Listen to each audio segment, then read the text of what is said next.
તો ચાલો મિત્રો, હું તમારો મિત્ર ડીમ બલદાણી. આજે અમારે મોહનભાઈ મોરને ત્યાં અમારે ધીરુભાઈ કાતરિયા જરાક પાણી જોવે છે કે કેવી રીતે પાણી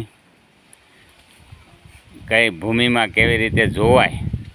જુઓ, અહીંયા અમારે ધીરુભાઈ ઊભા છે. ત્યાં પોઈન્ટ કરો ધીરુભાઈ. તો ચાલો મિત્રો, જોયું કેવી રીતે પાણી આમ જોવાય છે તે તમને બતાવું.